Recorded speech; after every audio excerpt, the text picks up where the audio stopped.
Three children walked into Bright Lake on the morning of July 11th. I watched them go. That sentence is going to sound worse than what actually happened, and also better.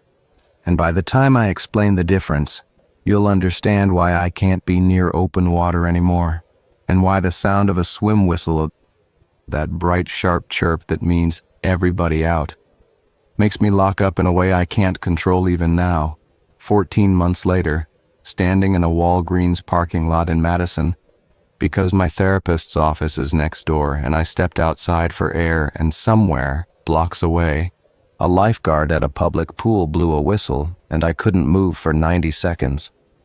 My therapist says that's a normal trauma response. She doesn't know what the trauma is. Nobody does. I signed something that says I won't tell, and I signed it freely, but I'm going to tell you anyway because the agreement was with Camp Alford, and Camp Alford no longer exists. It burned in October. Every building, every dock, right down to the water line. And you can't owe silence to a place that chose to erase itself. I need to back up. My name is Dana Volker. When this happened, I was 23. I'm 24 now. I studied elementary education at UW-La Crosse, graduated in December 2024, and spent the spring applying to teaching positions across Wisconsin and getting nowhere. The market in 2025 was brutal. Districts were consolidating, class sizes were going up, positions were going down, and I was competing against experienced teachers with 5-10 years in the system who had been laid off from suburban schools and were willing to relocate to places I'd never heard of. By May, I had applied to 41 positions and received 3 interviews and 0 offers, and my student loan payments were starting in August, and my parents were being kind about letting me live at home in Onalaska, but my dad kept leaving printouts from Indeed on the kitchen table, which is his version of a conversation. I saw the Camp Alford posting on a job board for education majors. Residential summer camp, 8 weeks, northern Wisconsin, room and board plus a stipend. The stipend was $2,800, which is not a living wage by any metric, but the posting said teaching experience accepted by most Wisconsin districts for provisional certification purposes. And that was the sentence that got me. 8 weeks at camp could count toward the 120 hours of supervised instruction I needed to qualify for a provisional license, which could get me into a classroom by January. I applied.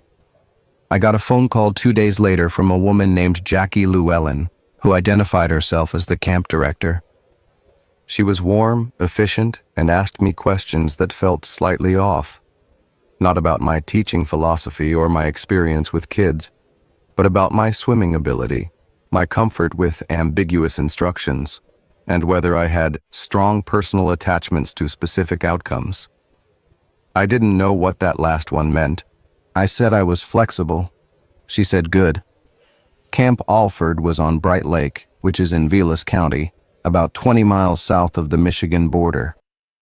If you know northern Wisconsin, you know the landscape.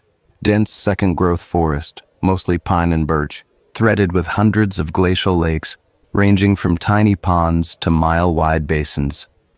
Bright Lake was mid-sized, maybe a quarter mile across and about a mile long, oriented north-south. The water was dark.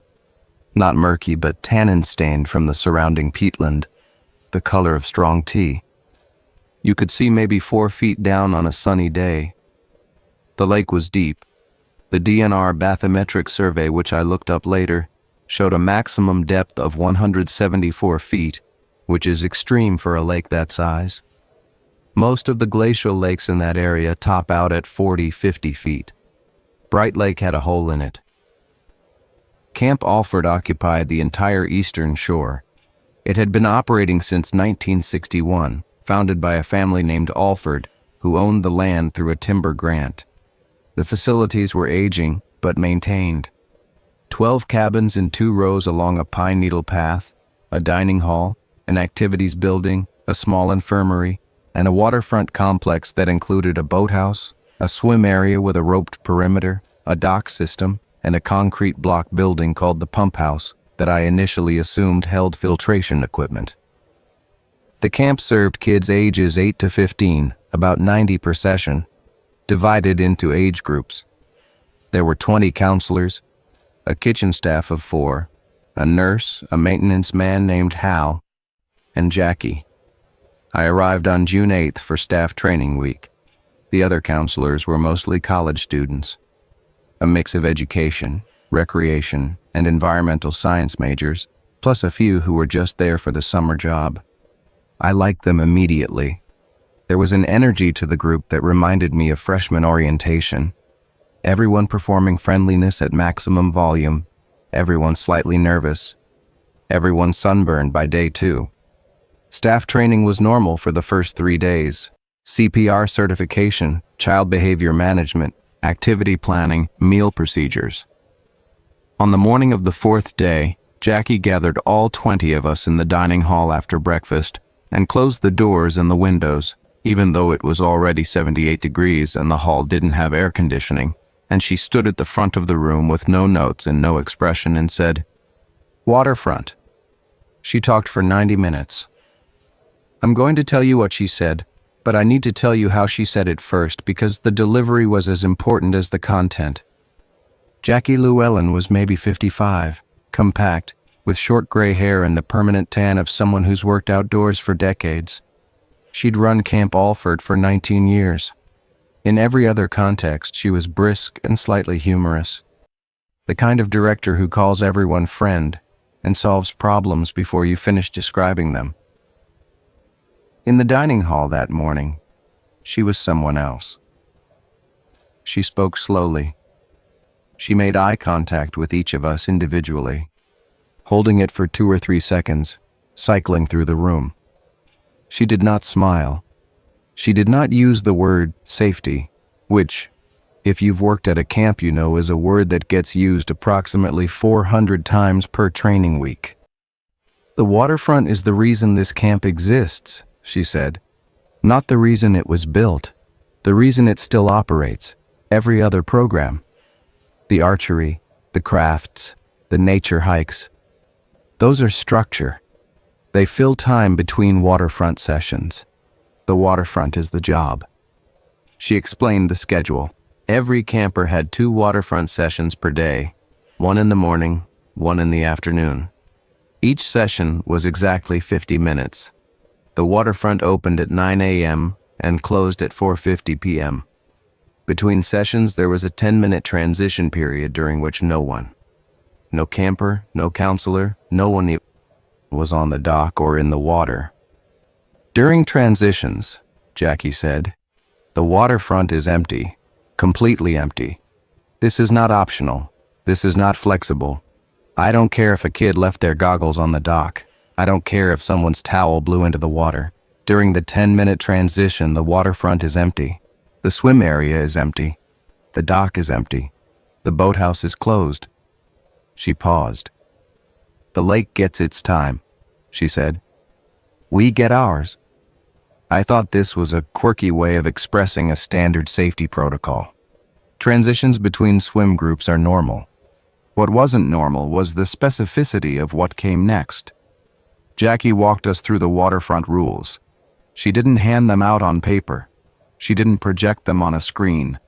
She recited them from memory while we wrote them down in the camp-issued notebooks we'd each been given on day 1. And she watched us write, and if anyone stopped writing, she stopped talking until their pen was moving again. The rules were these, as I recorded them. During waterfront sessions, at least 3 counselors must be on the dock at all times. At least 1 must be in the water with the campers. No camper enters the water without a buddy. Buddy checks every 10 minutes via whistle. Any camper without a buddy at check is removed from the water immediately. The roped swim area extends 30 feet from the dock. The ropes are anchored with concrete blocks on the lake bottom. Do not adjust, move, or investigate the ropes or anchors. If a camper or counselor reports that the water feels wrong, warmer than expected, colder than expected, thicker, or heavy, clear the waterfront. Do not investigate. Resume the next scheduled session as normal. During transitions, count the equipment on the dock. There should be exactly 12 kickboards, 8 pool noodles, and 4 rescue tubes. If the count is wrong, too few or too many, do not search for the discrepancy. Note it in the log and tell Jackie. No waterfront activity after 5 p.m., no exceptions. This includes wading, dock sitting, rock throwing, and standing at the waterline. The beach closes at 4:50. The dock closes at 4:50. The boathouse closes at 4:50. After 5, the entire shoreline within camp boundaries is off limits until 9 a.m. Between 5 p.m. and 9 a.m., if you are in your cabin and you hear a whistle from the waterfront, the same 3-chirp pattern used for buddy checks. Do not respond. Do not go to the waterfront. Do not open your cabin door. Note the time and tell Jackie in the morning. The pump house is locked. It is not a pump house. Do not ask about it. If a camper tells you they saw someone in the water during a transition period, the correct response is, the waterfront is closed during transitions. No one is in the water. Say this regardless of what you believe. If you yourself see something in the water during a transition period, the correct response is the same. The waterfront is closed. No one is in the water. That was the list. Jackie finished reciting and stood there while we finished writing. The room was very quiet. A horsefly was buzzing against one of the closed windows. Someone's pen had run out and they were scratching with it, leaving impressions in the paper without ink. And the scratching sound was the loudest thing in the hall. A counselor named Devon raised his hand. He was a senior at Marquette, athletic, confident, the kind of guy who asks questions in training sessions because he genuinely wants to understand, not because he's challenging authority. Jackie, he said, can you give us some context on these? Like, is there a history here? Did something happen? Jackie looked at him the way you look at a question you've been asked many times. Something happens every summer, she said. The rules prevent it from happening worse. That was all she said. Then she opened the windows and the doors, and the heat broke, and the training moved on to a session about campfire safety. I want to describe the lake. Bright Lake was beautiful in the way that northern Wisconsin lakes are beautiful, which is a beauty that includes discomfort. The water was cold even in July. Comfortable in the shallows for maybe 20 minutes, then numbing. The tannin color made it opaque beyond arm's length, so when you were swimming you couldn't see your own feet. The bottom near shore was sandy, then silty, then dropped away quickly. The roped swim area covered the sandy section and a few feet of the silt shelf, and then beyond the ropes the bottom fell into that blackness. The drop-off was steep. I swam out to the ropes on our first day of waterfront training, looked down past the buoy line, and felt my stomach lurch. The water just ended. The sandy bottom sloped down, and then it wasn't there, and the dark water below was a different temperature, noticeably, immediately colder, rising up against my legs like a second liquid layered underneath the first. I pulled myself back inside the ropes. Jackie was on the dock watching me. She nodded once. Campers arrived on June 14th. The first session was 8 to 10-year-olds, and the energy was enormous. Screaming, splashing, the chaotic joy of kids who'd been cooped up in cars for hours and were finally free. I was assigned to the waterfront team for the first 2 weeks, which meant I was on the dock or in the water for every session, clipboard in hand, counting heads, blowing the buddy whistle. The buddy check system was rigorous. Every 10 minutes, 3 chirps on the whistle. Every camper grabs their buddy's hand and holds it up. Counselors count pairs. The count has to match the check-in sheet exactly. If it doesn't, everyone gets out and we recount on the dock. This happened twice in the first week. Both times a kid had gone to the bathroom without telling anyone. And both times the entire waterfront went through a full recount that took 15 minutes. The kids groaned. The counselors groaned. Jackie, who appeared on the dock within 2 minutes of any discrepancy, did not groan. She counted with us, silently, pointing at each child, her lips moving. "Why is she so intense about the count?" I asked Hal, the maintenance man, one evening. Hal was 60-something, leathery, quiet, and had worked at Camp Alford for over 30 years. He was repairing a screen on one of the cabins, and I was sitting on the steps nearby, and the question just came out. Hal kept working, didn't look up. "Because the count changes," he said. I waited for him to elaborate. He didn't. I asked what he meant. "Sometimes there's more kids in the water than checked in," he said. He pulled a staple from the screen frame with his pliers. "Not often, but sometimes. Jackie needs to know the real number so she can find the extra." I laughed because I thought he was joking. He looked at me for the first time, and he was not joking, and the look on his face wasn't fear exactly. It was the flat, practical expression of someone describing a problem they've managed for so long that emotion has been replaced by procedure. "The extra isn't a kid," he said. "Don't worry about that. It looks like a kid. It acts like a kid. It buddy checks like a kid. But the count is off, and that's how you know." He went back to the screen. I sat there. A loon called from somewhere on the lake. That long, lunatic wail that sounds like grief in a frequency designed for water.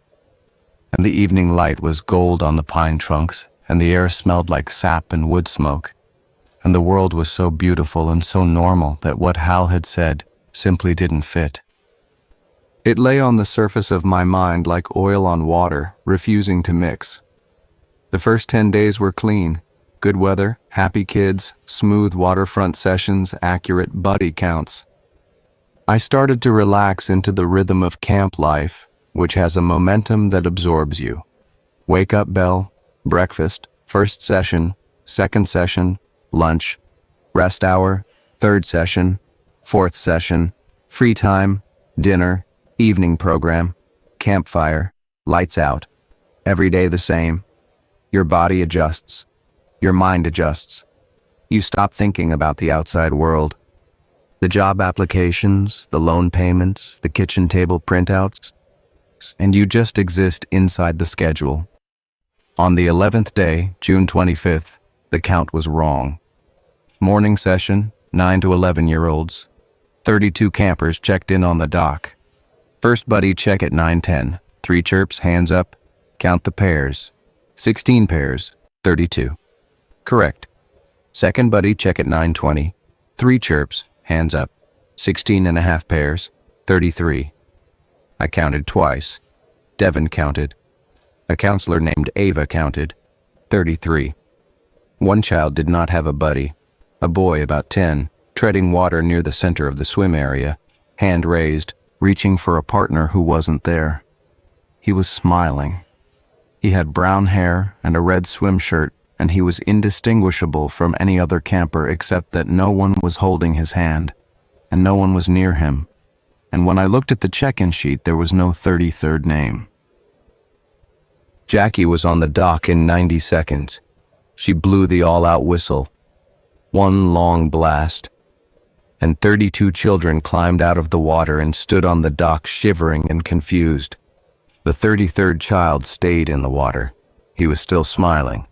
He was still treading. His hand was still up. "Everyone towel off and go to the dining hall," Jackie said to us. "Dana, Devin, stay." The other counselors herded the kids away. It took 4 minutes. During those 4 minutes, Jackie stood at the edge of the dock and watched the child in the water. She did not speak to it. She did not extend a hand. She watched, and her body was very still. And the child watched her back with that smile that I now realized was not a child's smile. It had the shape of one, the muscle memory of one, but it didn't move. It was fixed. A photograph of happiness pasted onto a face that was still learning what happiness was supposed to look like. "This is a waterfront closure," Jackie said, without turning away from the water. "Session is canceled. We'll resume at the next scheduled time. Devin started to ask a question. Jackie held up one hand. When I walk away from this dock, she said, you two walk with me. We walk to the beach. We step off the sand. We do not look back at the water until we are past the tree line. Do you understand? We said yes. She turned. We walked. I felt the pull to look back the way you feel the pull to stare at a car accident. Not curiosity, but compulsion. A gravitational demand from somewhere below the rational brain. I didn't look.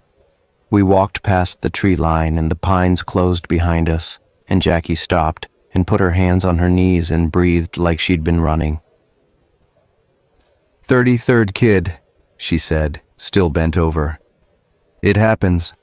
Lake tests the count. We close, we wait, we resume. By next session, the count will be clean. I asked where the extra child goes. Jackie straightened up. Her face was damp. Not from the lake, from sweat, from effort. It's not a child, Dana. It's the lake's way of trying to participate. It sees the activity, the patterns, the buddy system, and it produces a participant, an extra. It wants to be part of the count. It wants to be paired. Devin said, what happens if someone pairs with it? Jackie looked at him, and this was the first time I saw genuine fear on her face. Not the managed composure she showed on the dock. Fear, the real thing, naked and old and deeply lived with. Then the count is correct, she said, and I can't find the extra. And at the end of the session, 32 children get out of the water, and one doesn't. And the one that doesn't goes down. And whatever it was holding hands with goes with it. She wiped her face with her forearm. That's why we count. That's why buddies matter more than anything else at this camp.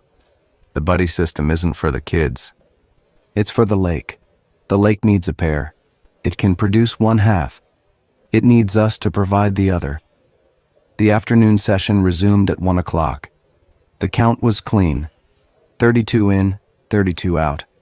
The extra was gone, or had dissolved, or had never been a solid thing to begin with. The kids didn't mention it. None of the campers from the morning session seemed to remember that anything had happened, and I asked, carefully, casually, hey, did you guys have fun this morning before we had to close? And they said, yeah, and I said, did anything seem weird? And they said, no, and one girl said the water was really cold, colder than yesterday, and then she went back to braiding a lanyard. The next 3 days were clean. Then, on June 28th, it happened again. Afternoon session this time. 12 to 14-year-olds. 40 campers checked in. First buddy check 40. Second buddy check 41. Same protocol, all-out whistle. Kids on the dock. One extra in the water, hand up, smiling that fixed smile. This one was older. Maybe 13, gangly, with a camp t-shirt I didn't recognize from our inventory. Jackie closed the session. We walked away. Same speech with one addition. They're testing more often, she said. 2 in 1 week is unusual. Usually it's once or twice a summer. I asked if the frequency meant something. It means the lake is hungry, she said. And then she caught herself, visibly, like she'd said a word she didn't mean to say. It means the lake is active. The cold spring extended snowmelt, and the water table is high, and the lake is more present than usual. It's not dangerous as long as the counts are accurate. I didn't believe the correction. She'd said hungry. She'd said it naturally without thought, the way you describe a thing you've known so long that the truth slips out before the management language can catch it. The 4th of July was a major event at camp. Cookout, games, a bonfire on the beach, and a special extended waterfront session from 10 a.m. to noon. Jackie added a 4th counselor to the dock. She added a 5th. She added herself. 6 adults for 45 kids, which was an absurd ratio, and she stationed us at specific positions. 2 on the dock, 2 in the water, 1 on the beach, 1 roving. And she told us to buddy check every 5 minutes instead of 10. Why the increase? Ava asked. Holidays are active, Jackie said. More excitement, more energy, more noise. The lake responds to activity. The more alive the waterfront is, the more the lake wants to match it. The session went clean. Every 5-minute check. 45. Exactly. No extras. The kids had a wonderful time. They dove off the dock and had splash fights and played Marco Polo, and the counselors on the dock watched them with vigilance that must have looked like dedication but was actually something closer to the way a shepherd watches a flock at the edge of wolf country. Counting. Always counting. Because the danger is not what takes, but what adds. After the session, during the transition period, I was collecting kickboards on the dock. 12 kickboards, 8 noodles, 4 rescue tubes. I counted. 12, 8, 4. Correct. I turned to carry the kickboards to the boathouse and something in the water caught my eye. Below the dock, in the shadow of the planking where the water was darkest, there was a shape. Not a fish, not a log, a shape. Person-sized but compressed like a person curled into the fetal position, suspended about 3 feet below the surface. It was pale. It was still. And it was looking up through the water at me. Not with eyes exactly, but with an orientation, a directedness, the way a sunflower looks at the sun, not because it has sight, but because its entire structure is organized around facing the source of what it needs. I was alone on the dock. The transition period had another 6 minutes. No one was supposed to be at the waterfront. I was violating the rule by staying to count equipment. Or maybe I was following the rule by counting equipment. The rules overlapped here: count the gear but don't be on the dock during transitions, and I'd chosen counting over leaving. And now I was standing over dark water looking at something that was looking at me. It moved. Not swimming, drifting upward slowly like a bubble rising through syrup. The shape unfolded as it rose, limbs extended, a head, round, child-sized, tilted back, and the face that resolved out of the tannin water was blank. Not featureless, blank. Like a face before expression is added, a mannequin face, a first draft of something that would later be given eyes and a mouth and a smile. The face broke the surface. No splash, no ripple, just a smooth emergence, like the water parting voluntarily, and the face was 3 feet from the edge of the dock, and it was oriented at me, and I understood with absolute physical certainty. Not intellectual, not reasoned, but felt in my muscles and my gut, and the hindbrain that knows predator shapes the way it knows gravity. That this was not a test of the count. This was not the lake producing an extra for a buddy check. This was the lake looking at me, directly, personally, during the time that was supposed to be its time, when the waterfront was empty, and the humans were gone, and it had the surface to itself. And I was on its dock. I dropped the kickboards. I walked. Did not run. Could not run. My legs were operating at a speed my panic could not override.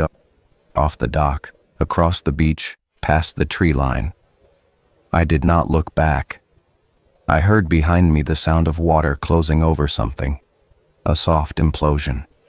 The sound a lake makes when it reclaims its surface, and then nothing. I found Jackie in the dining hall. She was eating a hot dog. It was the 4th of July, and she was eating a hot dog with mustard and her mouth was full. And when she saw my face, she set the hot dog down and chewed very slowly and swallowed and said, "You were on the dock during transition." I said, "Yes." "You saw something?" "Yes." She nodded. "The lake knows you now. That's how it works. It sees the ones who see it. From now on, your counts need to be perfect, Dana. Not good. Perfect. Because it's going to try to pair with you." I asked what that meant. "It means during buddy checks there will be an extra, and the extra will look for you, not a camper, you. It will be standing on the dock or treading water near your position, and it will reach for your hand, and if you take it, You go in. Not metaphorically, not symbolically. You go into the lake and you do not come back up. She picked up the hot dog. So count carefully. I should have quit. I know that. You know that. Everyone listening to this is screaming at me to get in my car and drive south until the lakes run out. But here's what I need you to understand about the way institutional horror works in practice. In real life, in 2025 America, I had signed a contract. The contract guaranteed my 120 supervised instruction hours. If I quit mid-session, I'd lose the hours, and I'd lose the stipend, and I'd have nothing to show for the summer except a gap on my resume and a story no one would believe. I was 23, and I had $48,000 in student debt, and my provisional teaching license was the only path I could see toward a life that wasn't my parents' house forever. And the path went through this waterfront, and I could not make myself step off it. Also, and this is harder to say, the kids were real. The kids were wonderful. They needed competent people watching them, counting them, making sure the numbers added up. If I left, my position would be filled by someone who didn't know the count mattered. Someone who'd buddy check casually, lose track, let the number drift. Someone who wouldn't recognize the extra. And a child. A real child, not a shape from the lake, would reach for a hand during a buddy check, and the hand would belong to nothing, and the child would go down. I couldn't leave because leaving meant someone else would fail to count. So I stayed, and I counted, and I became very good at counting. July moved forward. The extras appeared 3 more times. July 8th, July 14th, July 19th. Each time, the count caught them. Each time, Jackie closed the session, cleared the waterfront, waited, resumed. The rhythm was almost manageable, almost clinical. You could, if you squinted, treat it as a procedural challenge, a quality control issue, a numbers game, a pest that could be managed through vigilance. What you could not manage was the nights. The rule said, between 5 p.m. and 9 a.m., if you hear a whistle from the waterfront, do not respond. I heard the whistle on July 10th for the first time. 3 chirps, the buddy check pattern. At 2:15 a.m., coming from the direction of the lake, clear as a bell in the still northern air. I was in my counselor cabin with 2 other women, Ava and a girl named Morgan, and we all heard it. 3 chirps, a pause, then 3 more. Morgan sat up. Is someone at the waterfront? No, I said. Go back to sleep. But that's the buddy check whistle. Someone's running a session. No one is running a session. It's 2 a.m. Go back to sleep. She looked at me in the dark. I could feel her looking. How are you so calm about this? I wasn't calm. I was counting. I was lying in my bunk counting the chirps. 3, pause, 3, pause, 3, and tracking the intervals. And the intervals were perfect. Exactly the same as our daytime buddy checks. Every 10 minutes, 3 chirps. As if a session were being run on the waterfront in the dark, in the middle of the night, with no counselors and no campers, and something was checking the buddy count and finding it correct. Or finding it incomplete, waiting for a pair. The whistles came every few nights after that. Always the same pattern. Always between midnight and 4 a.m. We stopped reacting. It became background noise, like the loons, like the wind in the pines, like the occasional thump of a fish breaching. Camp sounds, part of the environment. You adapted or you didn't sleep. On July 21st, Devon broke the waterfront rule. I wasn't there. I heard about it from Ava, who heard it from another counselor who saw it from their cabin window. It was 9:30 p.m., full dark, in the way northern Wisconsin gets dark in summer. Not true pitch black, but a deep blue-gray, with the Milky Way overhead and the lake a flat dark mirror below it. Devin walked down to the dock. He had a flashlight. He was alone.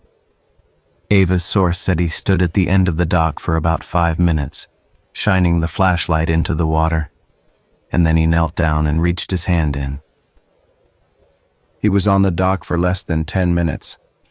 When he came back to the cabin area, he was wet from the forearm down, and he was pale, and he didn't speak for the rest of the night. In the morning, Jackie called him into her office. The meeting lasted an hour. When Devin came out, he was normal, or performing normal. And he went about his day and led his activity groups and ate his meals and made jokes. But something was off. A gear had slipped. Devin had been one of the most attentive counters on the Waterfront team, always double-checking, always watching the pairs. After July 21st, his counts were still accurate, but his eyes were wrong. He counted like a person going through the motions of counting while thinking about something else entirely. And twice, during buddy checks, I saw him look past the swim area to the open water beyond the ropes, to the dark center of the lake where the deep hole was, and his face would go slack and soft and almost peaceful, the way a person looks when they hear a song they love from very far away. I pulled him aside after the evening program on July 24th. We were standing between the dining hall and the cabins, and the tree frogs were screaming, and the lake was a dark absence below the slope. "What did you see?" I asked. "On the dock." Devin didn't answer right away. He was looking toward the lake. Not at it. Toward it, the way you look toward a room where someone is waiting for you. "It's not what I saw," he said. "It's what I felt." He told me that when he put his hand in the water took it. Not pulled, not grabbed, took. The way a hand takes another hand. He said the grip was cool and firm and specific. It held his hand the way a person holds your hand, fingers laced, palm to palm, and it squeezed. Gently. Once. "It felt like someone was down there waiting for me," he said. "Not waiting to hurt me, waiting for me specifically. Like I had a buddy down there and I just never checked." "Devin," I said. "I know," he said. "I know. Jackie gave me the talk. I broke the rule. I know I can't do it again. I know the consequences." "What are the consequences?" He looked at me. "She said if I go to the waterfront after hours again, I won't want to leave. She said the lake gives you something the first time. A taste, comfort, connection. And then you go back because you want that feeling again. And the second time, it doesn't let go." "What did she mean it gives you something?" Devin's face did the thing again. That slack, peaceful softness. "I've been alone for a long time, Dana. I don't mean physically. I mean the kind of alone where you're in a room full of people and you can't feel any of them. I've been like that since high school, maybe longer. And when the water held my hand, I wasn't alone. For the first time in years, I wasn't alone. It knew me. It knew exactly how to hold my hand." I told him to request a transfer to an off-waterfront position. He said he would. He didn't. July 26th. Afternoon session, 12 to 14-year-olds. I was in the water with the campers, waist deep on the silt shelf, and Devin was on the dock, and the buddy check whistle blew 3 chirps. And I watched the kids grab hands, and I counted the pairs, and I got to 18, and I stopped. 36 campers had checked in. 18 pairs was correct. But Devin was also holding a hand. He was standing on the dock with his clipboard in his left hand, and his right hand was extended downward, toward the water, and a hand was reaching up from below the dock to hold it. A wet, pale hand, child-sized, gripping his fingers. And Devin was looking down at it with that expression, that peace, that completeness. And he was not counting. He had stopped counting. "Devin!" I shouted. He didn't look up. "Devin, He looked at me, slowly, like I'd woken him from the best dream he'd ever had. "Let go," I said. He looked at his hand. He looked at the hand holding it. Something moved across his face. Not fear, not recognition, but grief. The grief of someone being asked to release the one thing that made the world bearable. He let go. The hand slipped back under the dock. The water didn't ripple. I blew the all-out whistle. Everyone out. Session closed. Campers to the dining hall. I grabbed Devin's arm on the dock and I pulled him to shore, and he came willingly, but he was crying silently, the tears cutting lines through the sunscreen on his cheeks, and he didn't wipe them away. Jackie was there in 2 minutes. She looked at Devin. She looked at me. She said, "It paired with him?" I said, "Yes." "That's the second contact. There won't be a third because there can't be." She took Devin by the shoulders. "You're off Waterfront. You're off everything near the water. I'm moving you to the activity building, and you will not go below the tree line for the rest of the summer. Do you understand?" Devin nodded, but his eyes went to the lake one more time, over Jackie's shoulder. And I watched his face, and the word that came to my mind was longing. And the longing was so raw and so total that I had to look away from it because it felt private, like watching someone pray. That night the whistles started at 11 p.m., earlier than ever before. 3 chirps, pause, 3 chirps. But this time, between the sets, something else, a sound I hadn't heard before, a single long tone, low and sustained like a note played on a cello made of water. It resonated in my chest. It wasn't threatening. It was invitational. "Come down. Come to the waterfront. The session is running. We're checking buddies. We need one more pair." I put my pillow over my ears. Ava did the same. Morgan was already asleep, or pretending to be. At 1 a.m., I heard footsteps on the pine needle path outside our cabin, going downhill, toward the lake. I recognized the cadence of the walk. Devin's stride, long and loose, the step of a tall man moving with purpose. I got out of bed. I went to the window. I saw him in the moonlight, walking the path between the cabins, passing the tree line, moving down the slope to the beach. He was in his pajama pants and a t-shirt, and his feet were bare, and he was not hesitating. I almost went after him. My hand was on the door. The rule said do not go to the waterfront. The rule said do not respond to the whistle. The rule existed for a reason, and the reason was that the lake pairs with you if you go. And I had already been seen. I was already known. And going down to that dock in the dark would be the end of counting, the end of being useful, the end of the numbers game that was the only thing standing between these children and the water. I did not go after Devin. I went to Jackie's cabin instead.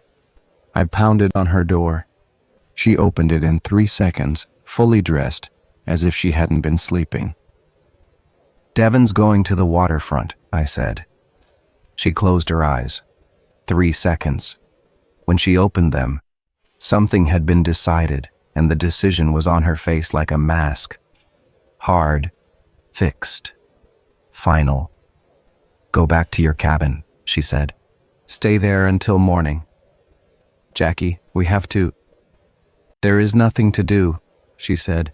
He made the second contact. The second contact creates the bond. The bond is permanent. He was going to go back to the water no matter what we did, tonight, or tomorrow night, or next week. You can't outrun the wanting, Dana. I've watched it happen before. Once the lake gives them the feeling, they will return to the water. And the third time, they go under, and the lake has its pair. We can't just let him. We are not letting him do anything. He is choosing. The first time was curiosity. The second was need. The third is acceptance. The lake does not take anyone. It waits for them to come. She closed the door. I stood outside her cabin in the dark, in the pines, in the July heat that still somehow felt cold, and I listened. The whistles had stopped. The cello tone had stopped. The woods were silent in a way woods should not be silent.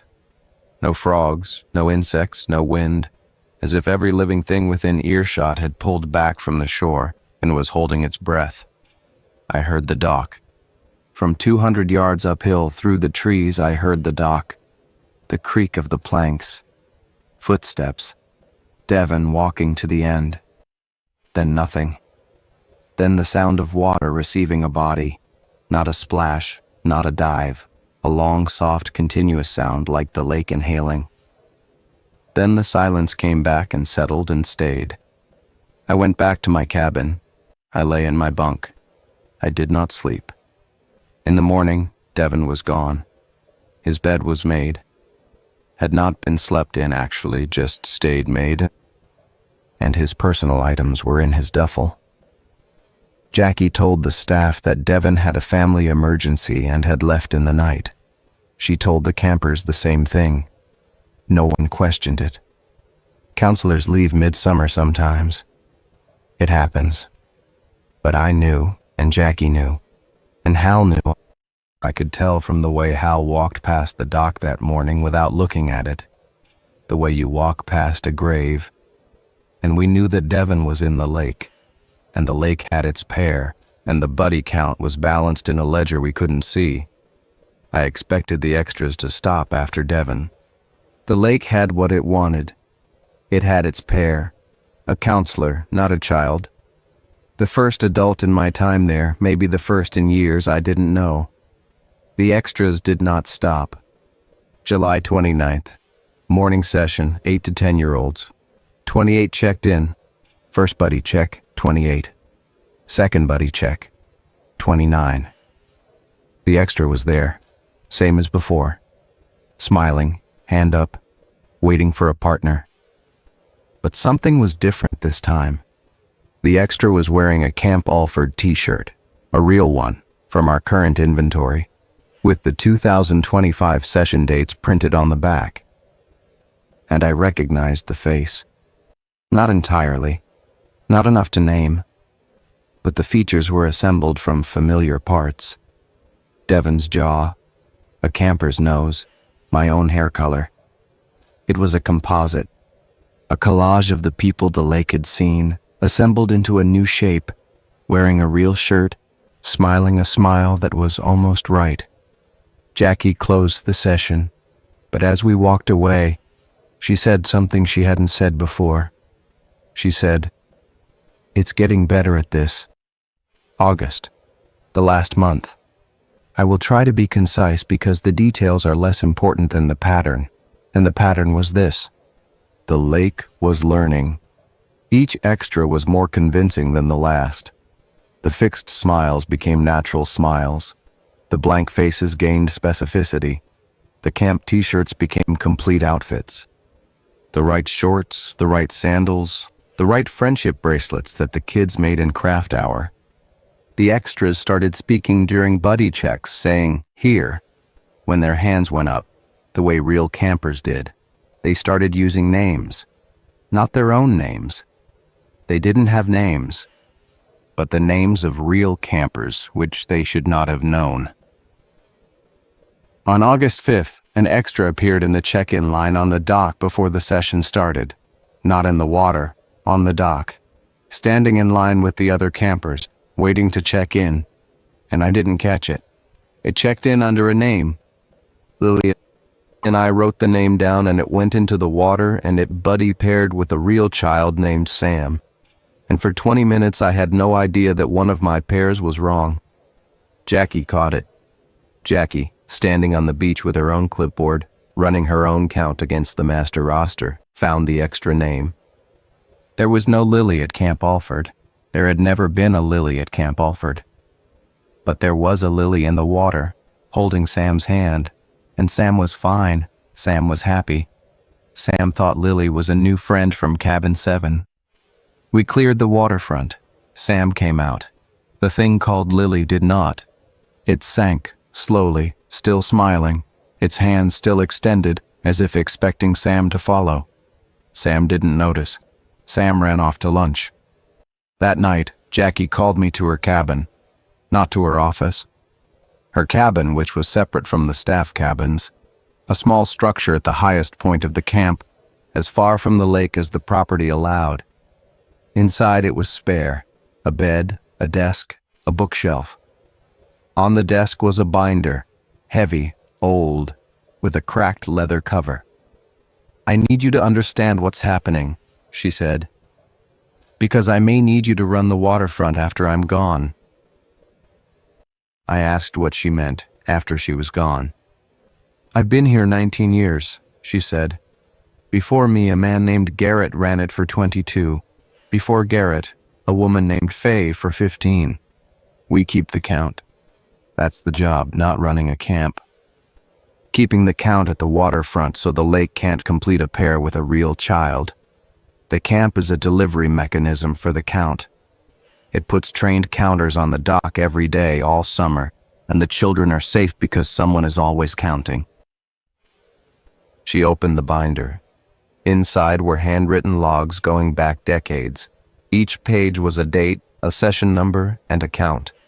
Correct counts were marked with a black check. Incorrect counts, extras, were marked with a red circle, and on some pages, rarely, there was a name written in blue ink and then crossed out with a single line. The names in blue were the ones who went in, who completed a pair, who walked into the lake on their own because the lake had found their loneliness and offered to fill it, and they said yes. There were a lot of names. "Devin wasn't the first," I said. "Devin was the 7th since I've been director," Jackie said. "He won't be the last. The lake takes 1 or 2 per summer. Always adults, never children. We've never lost a child. The count protects the children, the adults. The adults are harder to protect because the adults have damage. The children are open and noisy and they buddy pair naturally.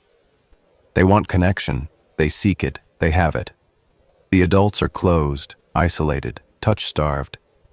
The lake finds the loneliest person on the waterfront, and it offers them exactly what loneliness craves: a hand in the dark, a partner, the assurance that someone is there.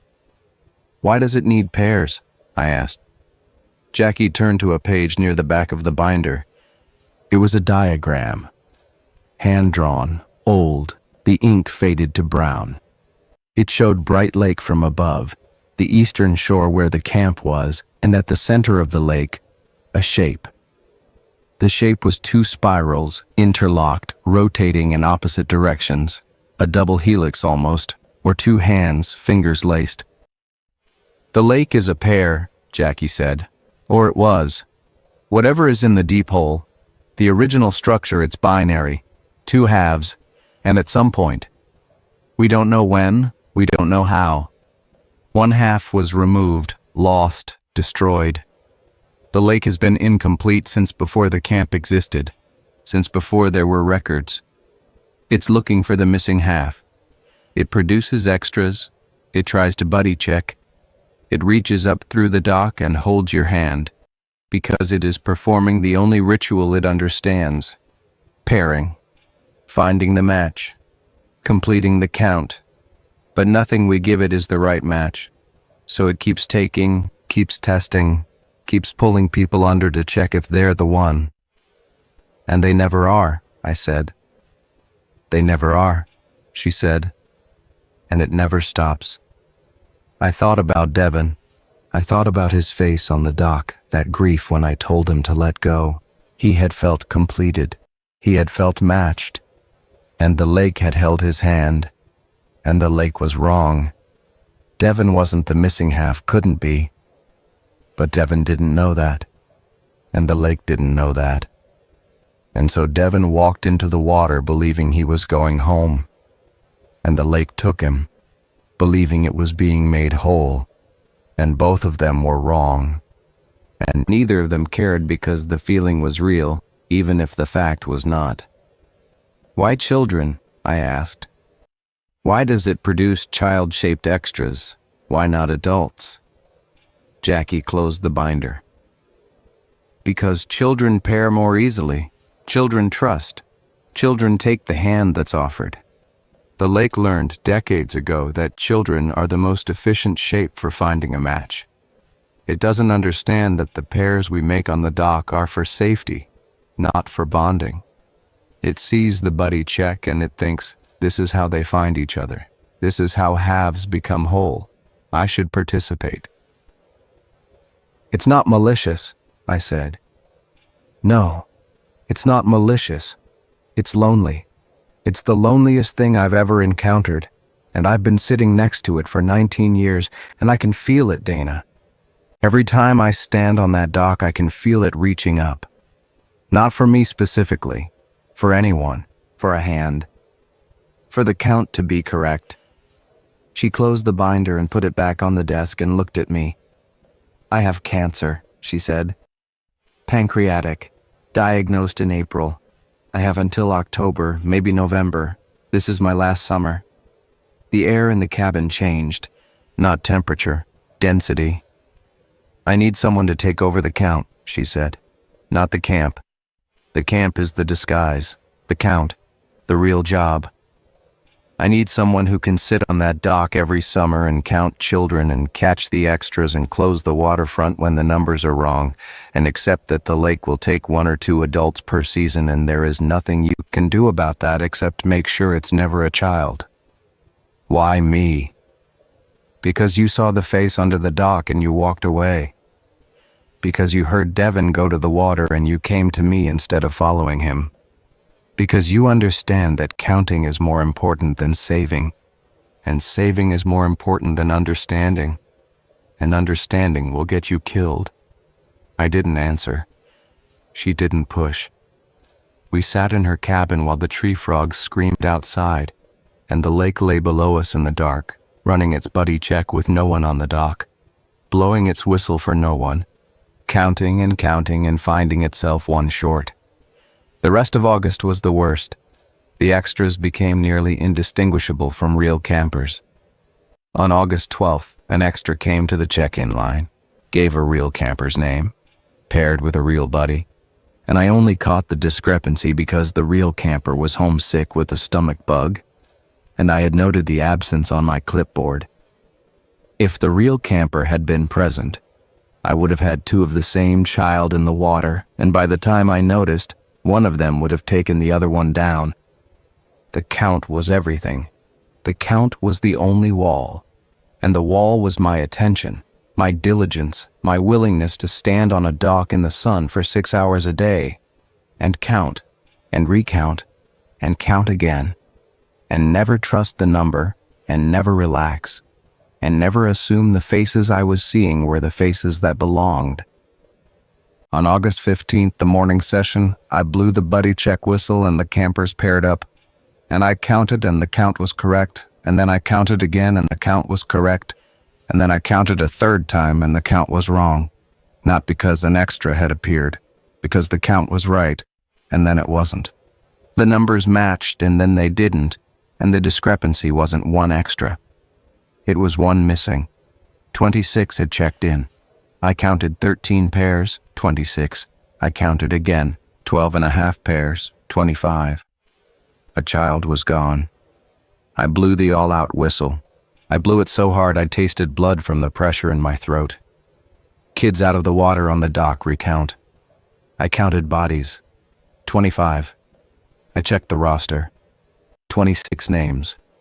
I went down the list name by name and every child responded, here, here, here, until I got to number 26, a boy named Caleb, and there was no answer, and no one was standing where Caleb should have been standing.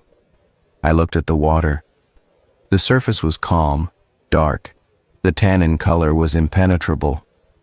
Bright Lake in August is 72 degrees at the surface and 38 degrees at the thermocline, and 174 feet deep at the center. And if a child goes under, you cannot see them. You cannot see anything. I went in. I went into the water. I was off the dock and swimming before the thought formed, before the rules registered, before anything in my mind caught up with what my body was doing, because a child was in the water, a child was missing, and counting is more important than saving. But I was not built to count while a child drowned. I was built to teach, to protect, to go in after them. And I went. The water closed over my head. I dove. The roped swim area was 8 feet deep at its maximum, and I went to the bottom.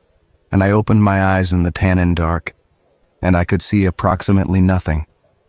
Brown light, suspended particles, my own hands in front of my face pale and warped.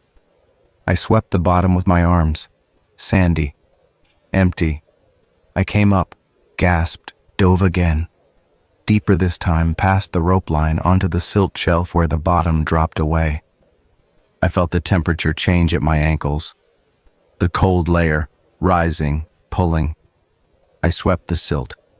Nothing. I came up. Jackie was on the dock. She was screaming at me. I couldn't hear the words over the water in my ears and the blood in my head, but I could see her face, and her face was terrified, and her terror was not for Caleb. It was for me. I was in the water, alone, past the ropes, in the zone where the count didn't apply because I wasn't in a session. I was in the transition space between counted and uncounted, and the lake knew I was there. I felt it, below me, not a hand this time, a presence, a vast, slow attention rising from the deep like a thermal current, coming up from 174 feet with the patience of something that has waited longer than the camp has existed, longer than the town has existed, longer than the lake has had a name. It knew me. It had known me since July 4th, since the dock, since the face broke the surface. And it was not reaching for my hand. It was offering me something. A feeling. A warmth that started at my feet and moved up through the cold water like a tide of someone else's body heat. And the warmth carried a message that was not words but was legible the way a touch is legible. You know what a hand on your shoulder means even if no one speaks. And the message was, you don't have to count anymore. You can stop. You can come down here and stop counting and stop watching and stop carrying the clipboard and the whistle and the weight of every number you've ever tracked. And down here the count is always right.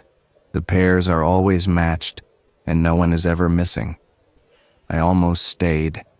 Not because I wanted to die, because I was so tired of counting, because the count was the only thing between the children and the water, and I had been the count for 2 months, and the count never rested, and never forgave errors and never let you look away, and the water was offering me a place where looking away was the whole point.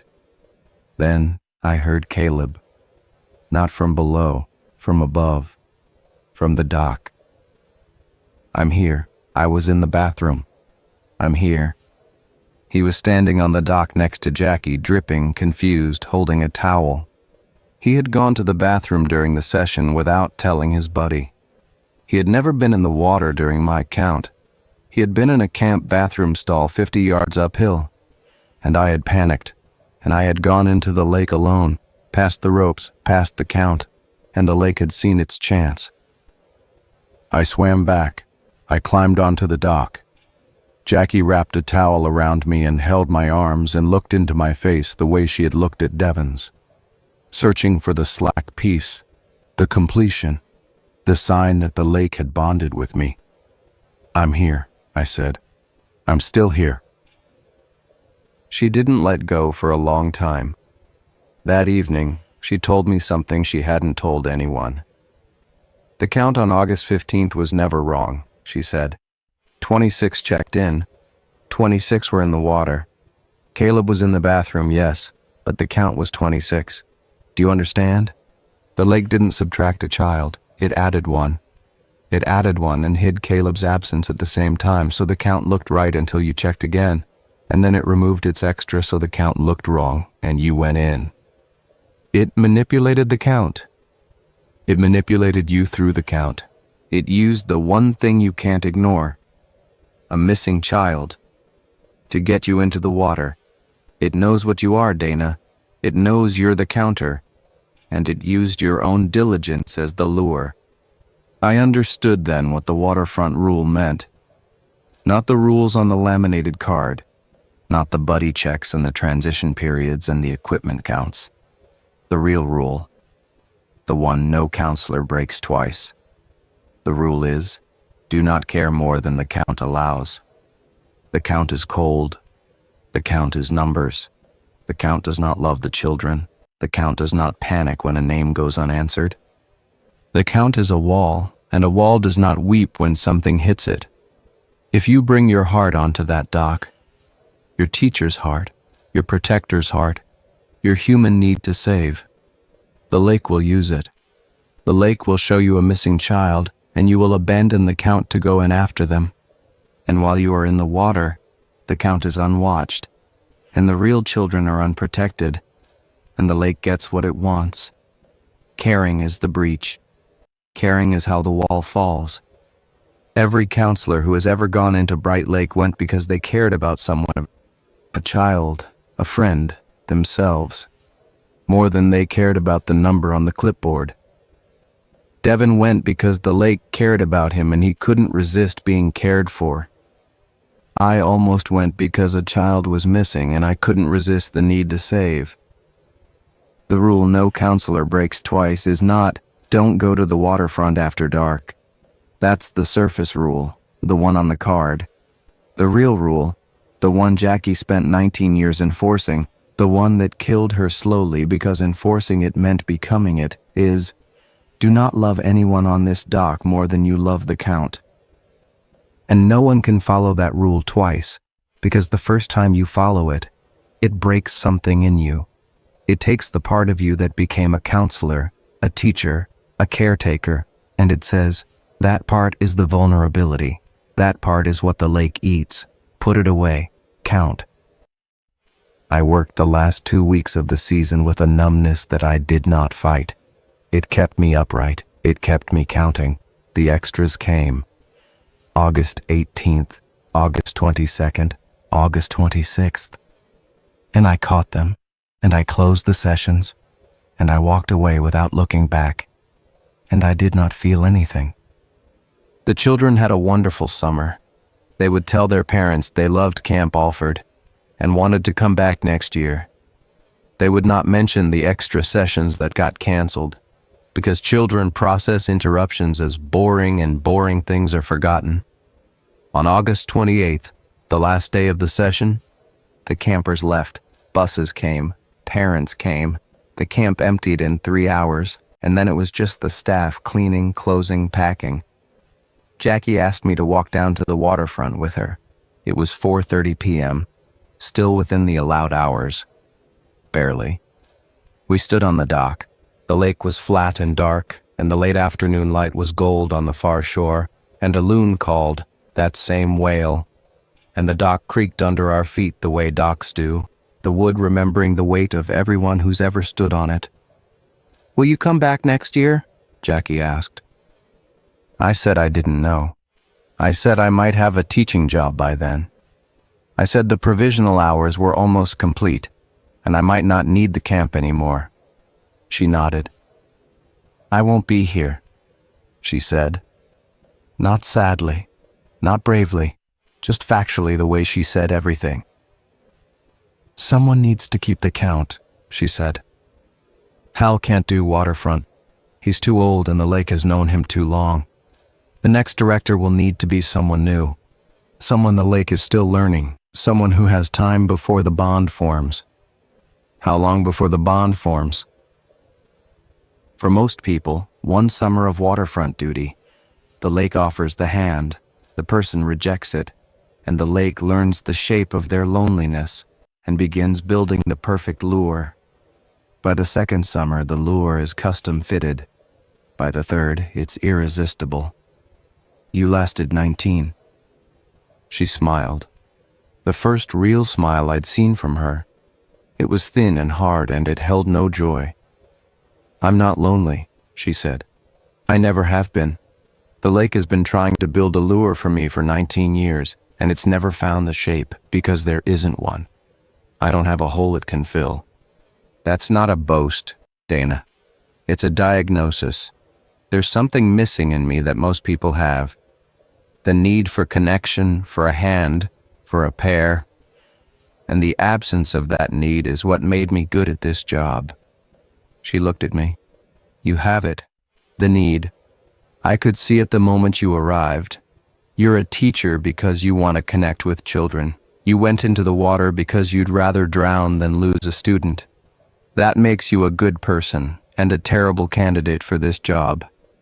And I'm asking you to do it anyway, because good people are the only ones who care enough about the count to maintain it.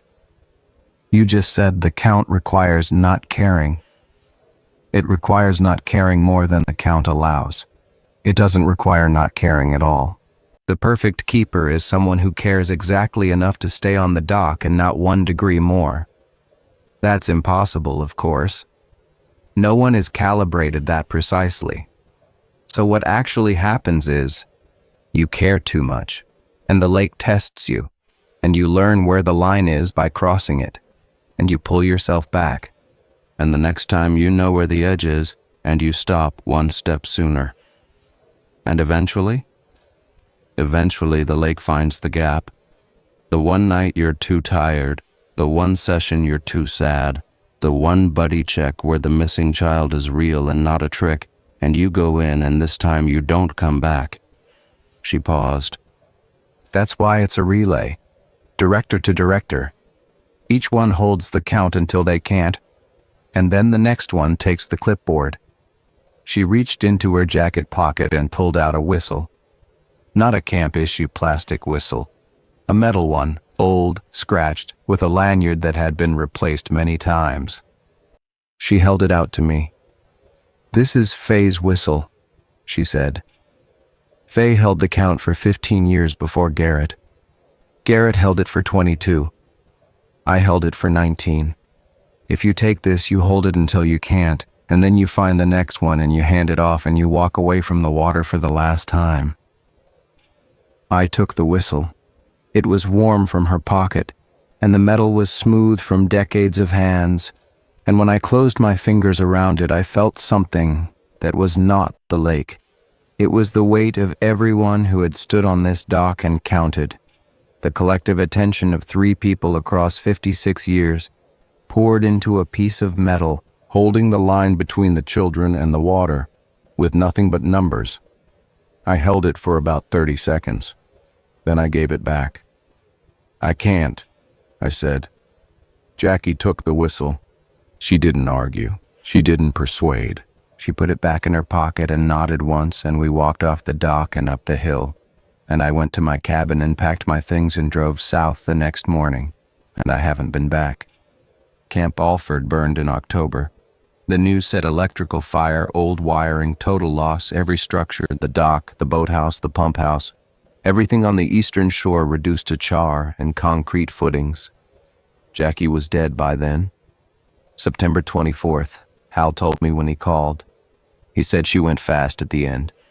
He said she was peaceful. The lake is still there.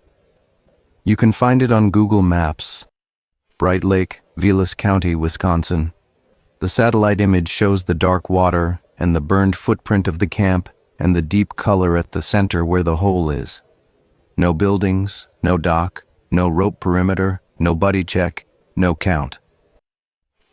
The DNR reclassified the lake as a non-recreational waterway in November 2025. No swimming, no boating, no public access. The stated reason was unstable shoreline conditions post-fire. The classification was filed by a DNR officer in Rhinelander who, as far as I can determine, has never visited the lake. Someone told him to close it. He closed it. The system worked the way systems work when the person filling out the form doesn't need to know why.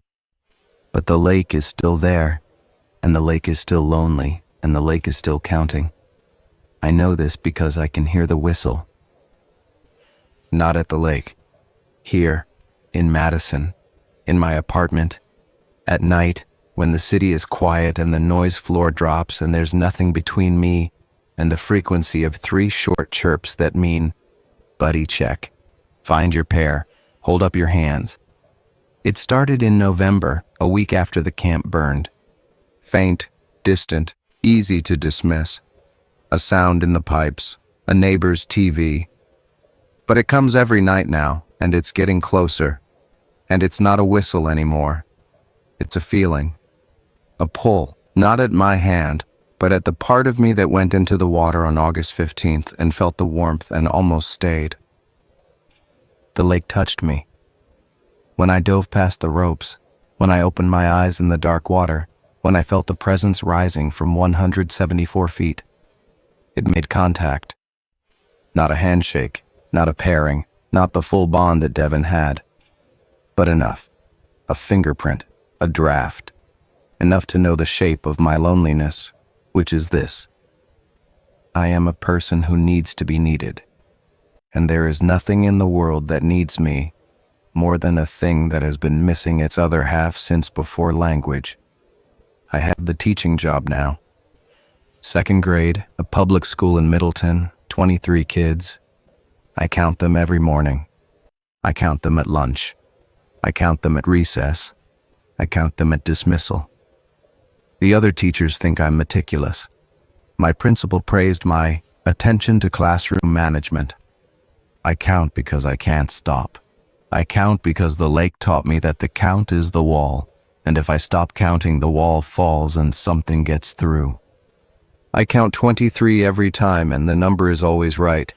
And one day it will be 24, and I will know what that means, and I will know that the lake has found me 400 miles from Bright Lake in a 2nd grade classroom in Middleton, Wisconsin. And it has produced an extra, and the extra will be sitting at a desk with a pencil and a worksheet and a smile that is almost right.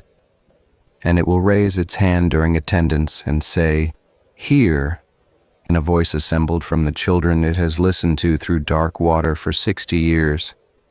And it will look at me with an expression I recognize because I have seen it on my own face. The need to be paired. When that happens, not if, when, I will have approximately 10 minutes to decide whether I am a counter or a person, whether I pick up the clipboard or reach for the hand, whether I hold the line or finally, after all this counting, allow myself to be the number that makes someone else's count come out right. Jackie said the rule no counselor breaks twice is, do not love anyone on the dock more than you love the count. I broke it once, on August 15th, when I dove in for Caleb. I have not broken it a second time. I am trying very hard not to think about what happens when I do.